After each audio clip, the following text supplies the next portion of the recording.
सादर वंदन। पिंडज प्रवरारूढ़ा चंडकोपास्त्र कैर्युता प्रसादम तनुते मह्यम चंद्र घंटेति विश्रुता। नवरात्रों में तीसरे दिन देवी दुर्गा की तीसरी शक्ति चंद्र घंटा की उपासना की जाती है। देवी चंद्र घंटा के विषय में कहा जाता है कि इनके मस्तक पर अर्ध चंद्र घंटे के रूप में विराजमान है। देवी को घंटे का निनाद अत्यंत प्रिय है। इनके चंड ध्वनि से अर्थात घंटे की चंड ध्वनि से जो असुर, दैत्य, राक्षस इत्यादि हैं वो सभी प्रकंपित रहते हैं। देवी का रंग सुनहरा है। इनके 10 हाथ हैं।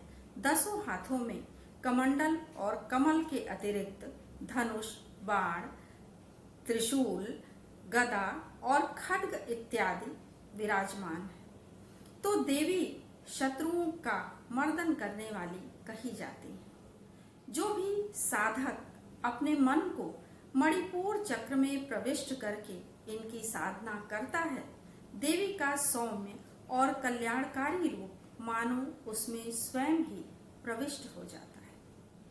तो देवी युद्ध में शत्रुओं का या असुरों का मर्दन करने वाली है। अपनी कृपा से अपने साधकों पर, अपने भक्तों पर शांति और कल्याण प्रदान करने वाली हैं। भूत प्रेत इत्यादि विघ्न बाधाओं से दूर रखने वाली हैं। और जिस तरह की सौम्यता और शांति इनके मुख पर दिखाई देती है, उसी तरह की सौम्यता और शांति ये अपने साधक के मुख पर भी प्रस्तुत कर देती हैं, मानो उसमें भर देती हैं। तो इनकी कृपा से साधक को दिव्य वस्तुओं का एहसास होता है। दिव्य सुगंध उसके आसपास विराजमान होती है और मानो दिव्य ध्वनियां सुनाई पड़ने लगती हैं। तो ऐसी देवी जो चंद्र घंटा है, कहा जाता है कि इनकी उपासना में इनके भोग के रूप में मखाने की खीर और इनको श्वेत पुष्प अति प्रिय हैं। इनके गले में श्वेत पुष्पों की माला होती है, इसलिए श्वेत वस्तुओं से ही इनकी पूजा आराधना की जानी चाहिए। देवी सदैव युद्ध में शत्रुओं का मर्दन करती हैं।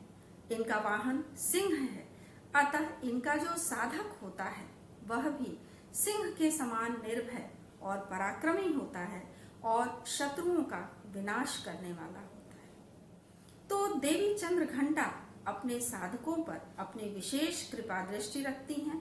इनके साधक के ऊपर अगर कभी भी किसी तरह की कोई परेशानी, कोई उसके ऊपर विघ्न बाधा आती है, तो देवी चंद्र घंटा मानो स्वयं ही उसे दूर करने हेतु उतर आती है। ऐसी देवी चंद्र घंटा की उपासना करने में हमें सदैव इस बात का ध्यान रखना चाहिए कि अपने मन को पवित्र एवं शुद्ध करके शांत मन से हम इनकी आराधना करें और देवी के चंद्र घंटा स्वरूप को अपने मन में अधिष्ठित कर लें, जिससे हम समस्त विघ्न बाधाओं और समस्त शत्रुओं पर विजय प्राप्त कर लें और इहलोक तथा परलोक में अपना एक कहा जाए कि सुंदर स्थान सुनिश्चित कर लें। देवी चंद्र घंटा के विषय में ऐसा भी कहा जाता है